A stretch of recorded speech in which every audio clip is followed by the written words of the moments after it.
Hello students, good morning.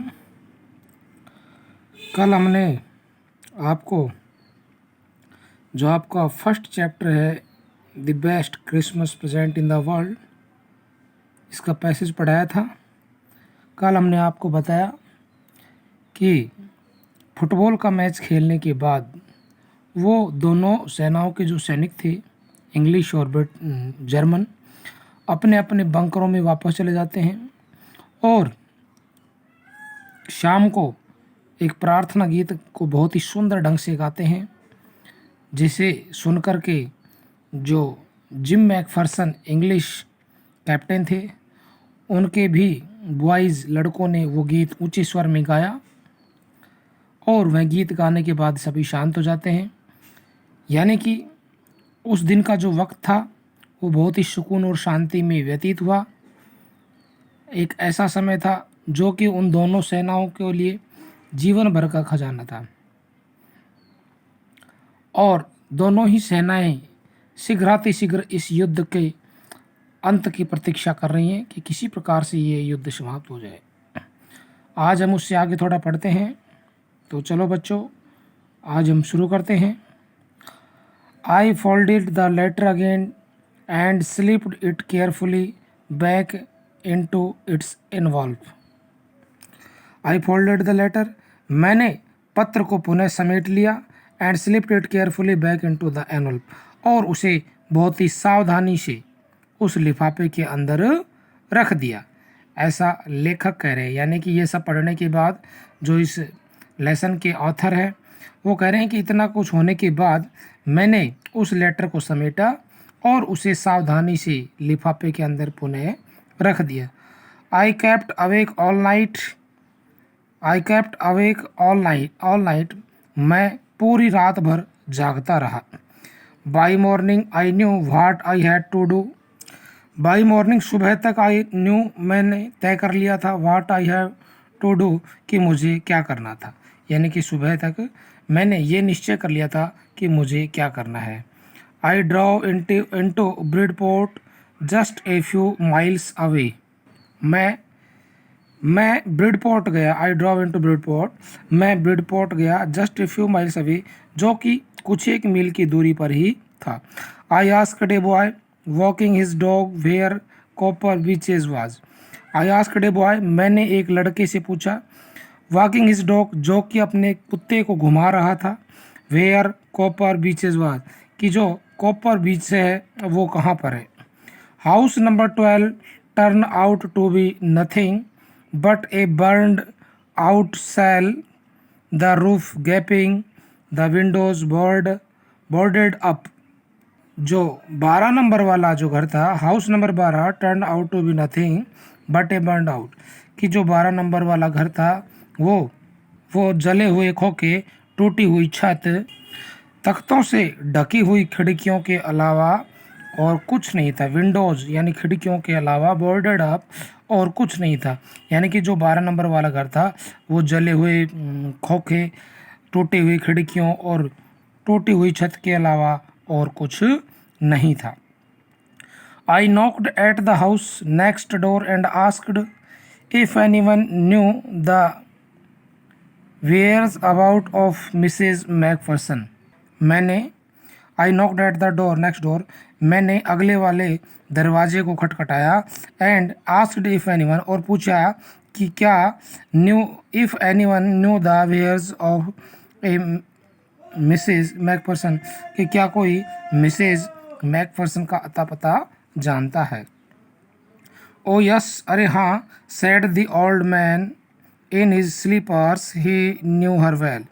ओ yes, अरे हाँ, said the old man, उस वृद्ध व्यक्ति ने कहा, इन हिज स्लीपर्स, यानी उस वृद्ध व्यक्ति ने जिसने कि स्लीपर्स चप्पलें पहनी हुई थी, उसने कहा, ही न्यू हर वेल, कि वह उन्हें बहुत अच्छे तरीके से जानता है।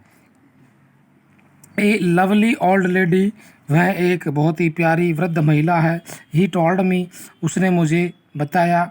ए बिट मडल्ड हेडेड, थोड़ा संकी दिमाग की, a bit muddled headed, muddle headed मतलब थोड़ा सा संकी दिमाग की। बट एट हर एज, लेकिन उसकी उम्र में, she was entitled to be, इस प्रकार का होना स्वाभाविक था। Wasn't she was but at her age she was entitled to be, लेकिन उसकी उम्र में इस प्रकार का होना स्वाभाविक था। वाजेंट सी, क्या वह इस प्रकार की नहीं थी।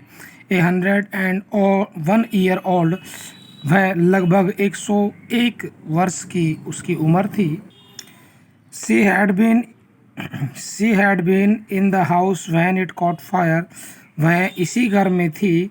व्हेन इट कॉट फायर, जब इसमें आग लगी थी, यानी जब इस घर में आग लगी थी उस वक्त जो मिसेज मैकफरसन थी वो इसी घर में थी। No one really knew, no one कोई भी, रियली वास्तव में, न्यू नो नहीं जानता, how the fire had started, कि जो आग थी वो किस प्रकार से लगी थी। यानी कोई भी व्यक्ति नहीं जानता है कि उस घर में आग किस प्रकार से लगी थी। But it could well have been candles, लेकिन वह जो आग लगी थी वो मोमबत्तियों से लगी हुई होगी। She used candles rather than electricity, क्योंकि वह बिजली की अपेक्षा जो कैंडल्स थी उन्हीं का उपयोग करती थी, मोमबत्तियों का उपयोग करती थी।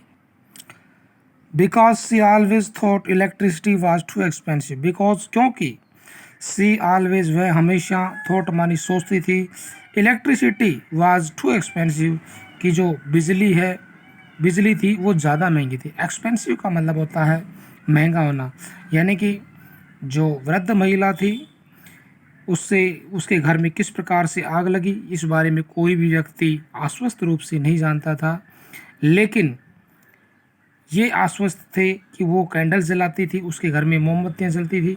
She use candles rather than electricity, वह इलेक्ट्रिसिटी बिजली की अपेक्षा कैंडल्स मोमबत्तियों का उपयोग करती थी। बिकॉज सी ऑलवेज थॉट, क्योंकि वह हमेशा सोचती थी, इलेक्ट्रिसिटी वाज टू एक्सपेंसिव कि जो बिजली है वो ज़्यादा महंगी थी। एक्सपेंसिव का मतलब महंगी। The fireman had got her out just in time, the fireman यानी अग्निशमन जो अधिकारी था, आग बुझाने वाला, हैड गोट हर आउट, उसे बाहर निकाल लिया था, जस्ट इन टाइम मानी समय रहते, यानी कि जो फायरमैन अधिकारी थे, अग्निशमन अधिकारी थे, उन्होंने समय रहते हुए उस महिला को घर से बाहर निकाल लिया था। She was in a nursing home now he told me, she मानी वह, वाज मानी थी, इन ए नर्सिंग होम एक नर्सिंग होम में, नाउ मानी अब, और अब वह एक नर्सिंग होम में रहती थी। ही टोल्ड मी, वह ही मानी उसने, टोल्ड मी मुझे बताया। Burlington House on the Dorchester road on the other side of town, जो कि इस कस्बे के दूसरी side, on the other side of the town, जो कि इस कस्बे के दूसरी साइड पर स्थित जो रोड, ऑन द डोरचेस्टर, जो डोरचेस्टर रोड है उसके पास जो बर्लिंग हाउस है उसमें वो वृद्ध महिला मिसेज मैकफरसन रहती थी। यानी कि जो नर्सिंग होम था, शिवाजी ने नर्सिंग होम नाउ, वह अब एक नर्सिंग होम में रहती थी।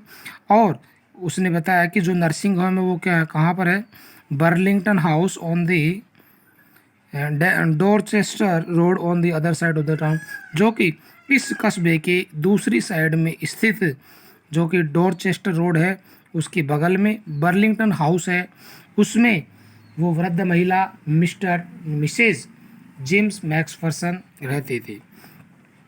तो बच्चों इस प्रकार से ये पार्ट 3 आपका कंप्लीट हुआ। इसमें जो वर्ड मीनिंग है वो हम आपको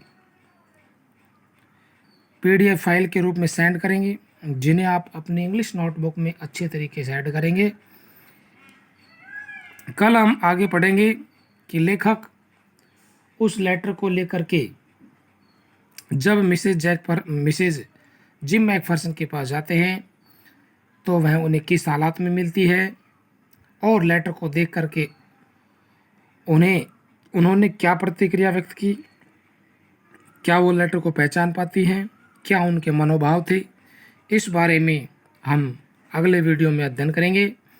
आज के वीडियो के लिए बच्चों इतना ही। धन्यवाद। इस कार्य को आवश्यक रूप से इंग्लिश नोटबुक में करें।